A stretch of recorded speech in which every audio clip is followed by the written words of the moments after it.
actually sure when I started to feel unwell to this degree. A few years back, I had my beautiful baby boy, and we moved house and everything was really stressful at the time.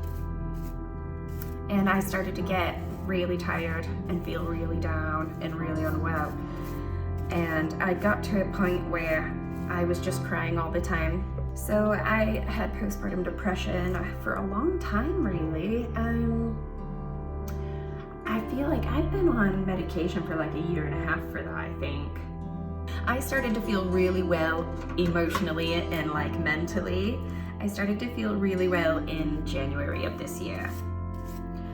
And I was considering like coming off my medication or considering whether I wanted to stay on it. I didn't really know what I wanted to do, but I wanted to feel really well and really energized before I decided, because I wanted to be like back to normal, if you know what I mean.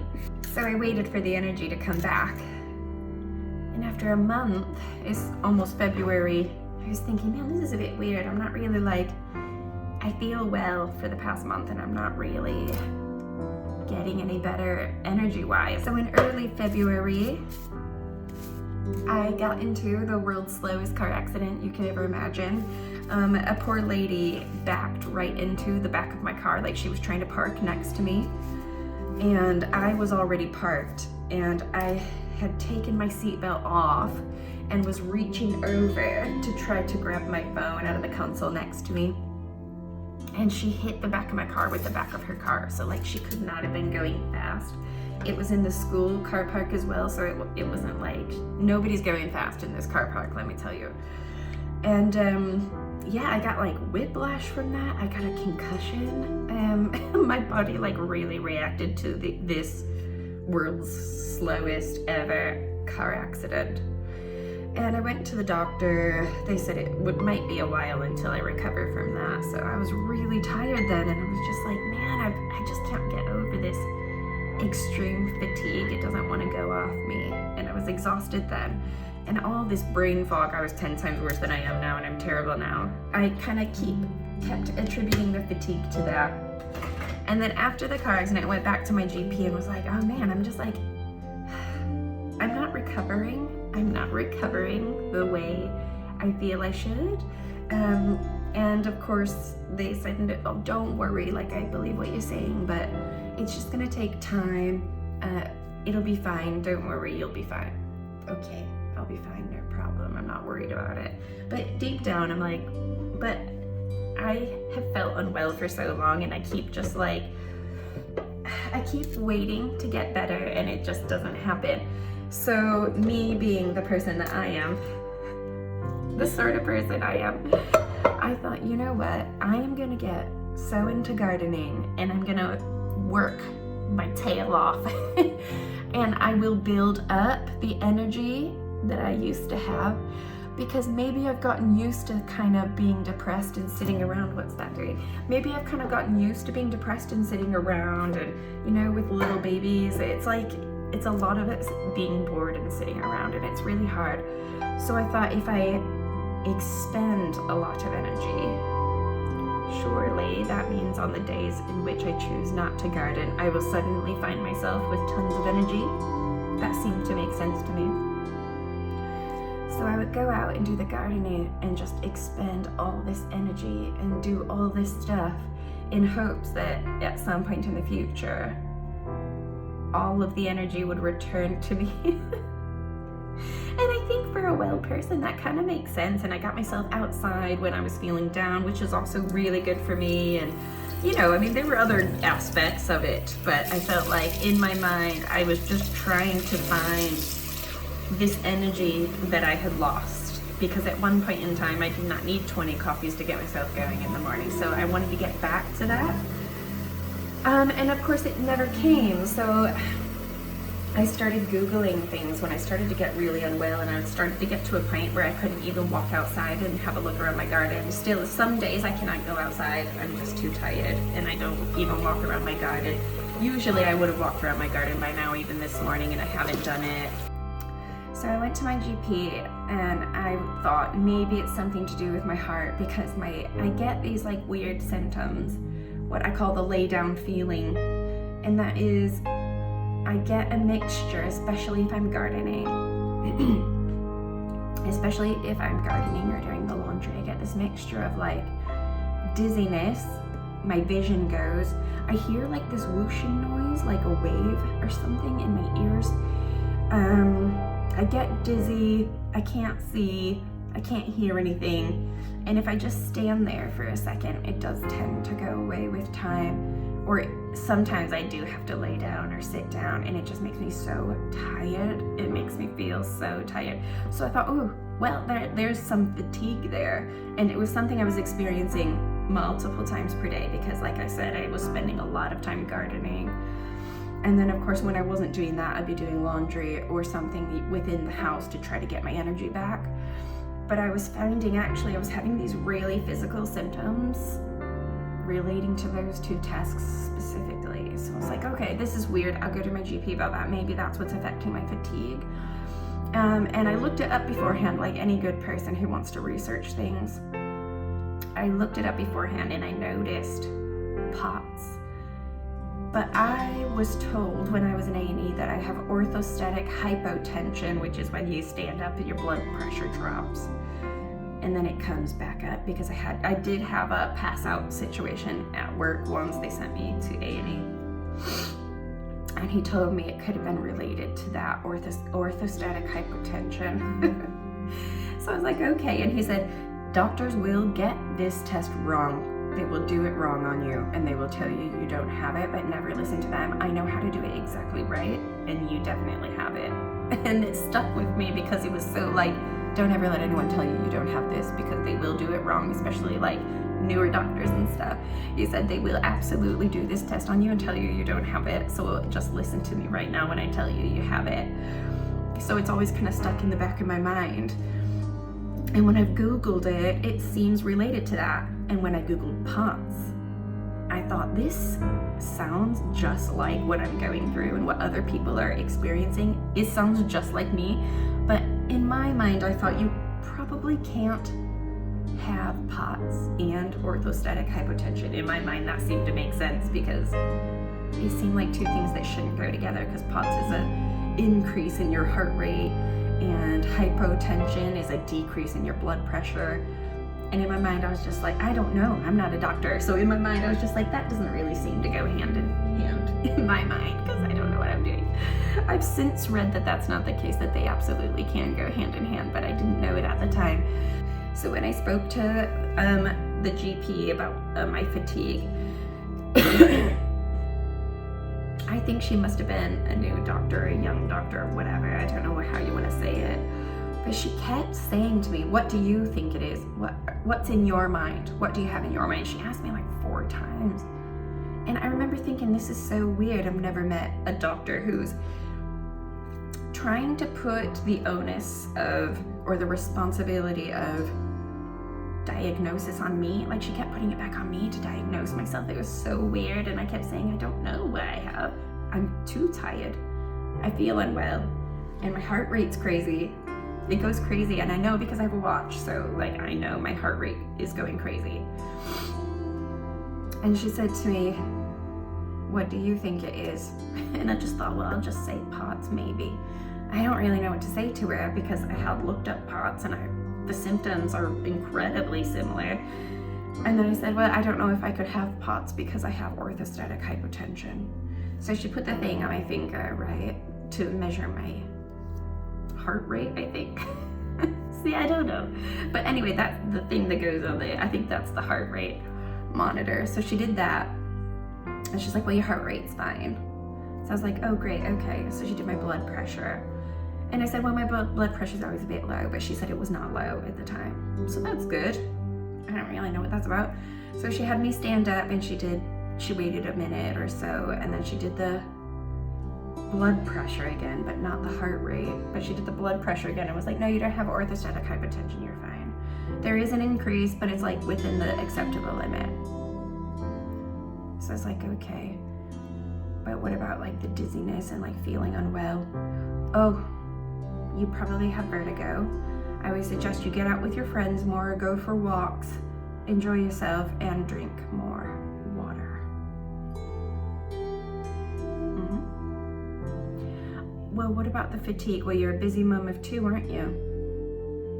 And she like made a face. And I was like, oh my goodness. Okay, my friends do not need as much sleep as me. I've spoken to my family, I've spoken to my friends about like what their experience is, and it is not the same as mine. Something is wrong, and I know something's wrong. My friends and family know something's wrong. You seem to be the only person who doesn't seem to think that.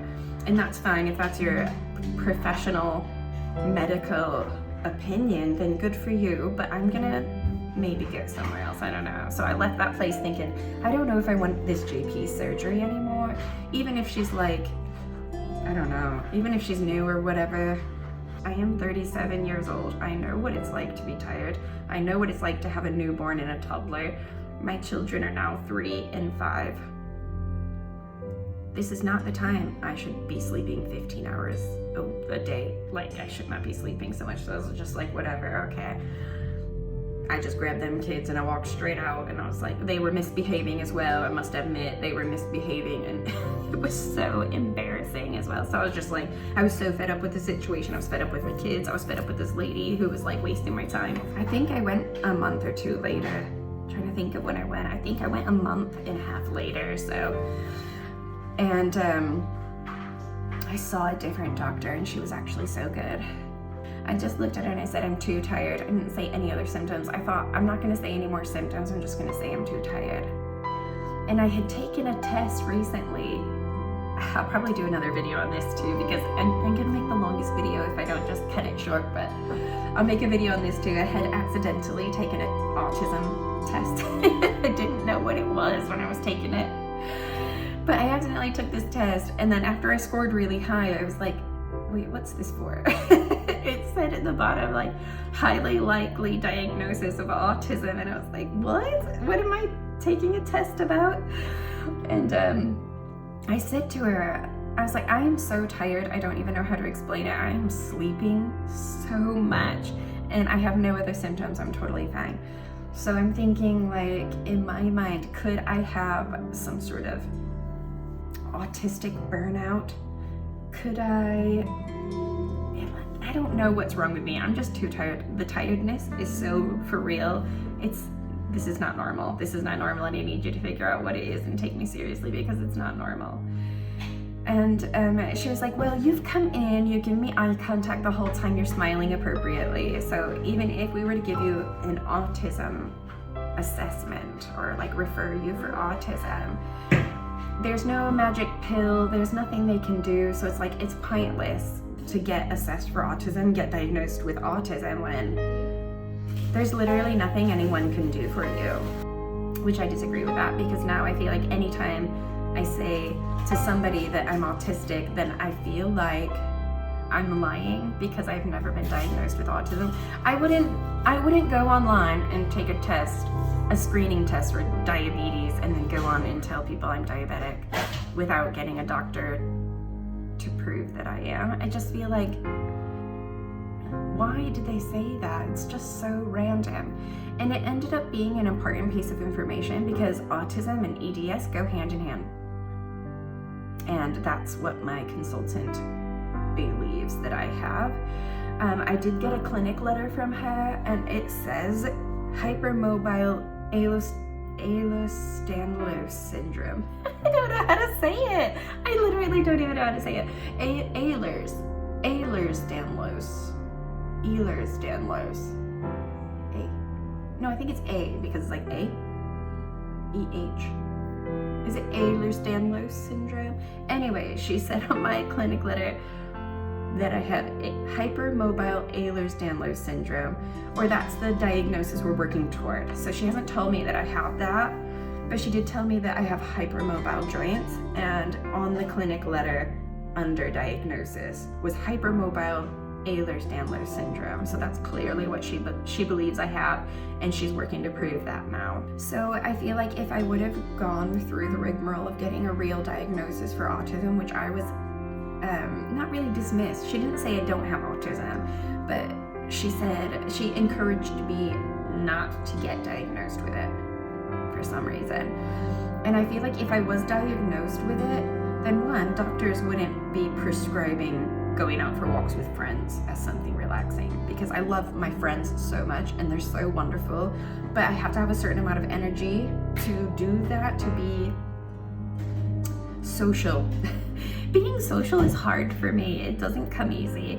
It comes with a certain amount of energy loss. And so I feel like for the average person, prescribing going out with friends and drinking more water and talking to your friends and being really social is such a good thing. Like, good for you if you're outgoing and you're sweet and you're friendly. But if you find it hard and like kind of draining to be around people all the time, if you're autistic, then it might be harder for you to do those things. And that is what the doctor was prescribing for me, for my fatigue. And that clearly would make it worse for me. And it made it harder for me. And I pushed myself to go out with my friends and go for walks with my friends and go out to eat with my friends, when really I should have been saying no more. But that's what the doctor said I should do, and I really believed them. And they didn't know I was autistic, because I don't even know if I'm autistic, and I've been dissuaded from getting a diagnosis. And that also, I feel, would be misleading in the numbers for autism. Because if I'm not diagnosed, then how do medical professionals even know what coincides with autism for me? Like, if I get EDS and I'm autistic, but I've never been diagnosed with autism, then won't the numbers nationally be skewed because we're being told not to get diagnosed with autism? But now anybody looking at my notes will be like, oh, she's not autistic, but she does have EDS. But that is not the truth. That's a lie, because I've been dissuaded from getting a diagnosis. And one that somebody could have said to me at some point if I was diagnosed with autism, look, you're more likely to get this, this, and this. And I could have looked out for that. I didn't know. Like, I'm not a doctor. So when doctors dissuade you from seeing other doctors, that's dangerous to me. That's dangerous. Because maybe if I was diagnosed with autism, when I said I think I have autism, then I might have known earlier that it was EDS. And I didn't know that. And that's so annoying. I wish I wasn't dissuaded from getting a real diagnosis sooner. I feel like that's totally wrong. And maybe it is part of autism to kind of see things in black and white, but I find it very dangerous to be dissuaded from seeing a doctor for a diagnosis that is likely. And I feel like it's likely true. And I also feel like I would interact differently with my doctors if they knew I was autistic. Or I feel like they would interact differently with me, sorry. I'm interacting the same way because I can't help it. But I feel like my doctors would interact differently with me. So people with autism, for example, do not tend to over-exaggerate their symptoms. I don't over-exaggerate my symptoms, but I do over-explain. I hate the thought of somebody not understanding me, misunderstanding me, or I'm trying to communicate and you're not even necessarily agreeing, but showing me that you understand and showing me that you agree and that we're gonna move forward somehow. So I don't think I over-exaggerate, but I do over-explain, and that can sometimes seem like over-exaggerating because I know you're not listening, I could tell. Or maybe I can't and I just think you're not. I don't know. I don't know. I just think things would have gone very differently if I was diagnosed with autism earlier on. And I think it would have been more obvious that what I was suffering with was something serious that is also known to be related to autism.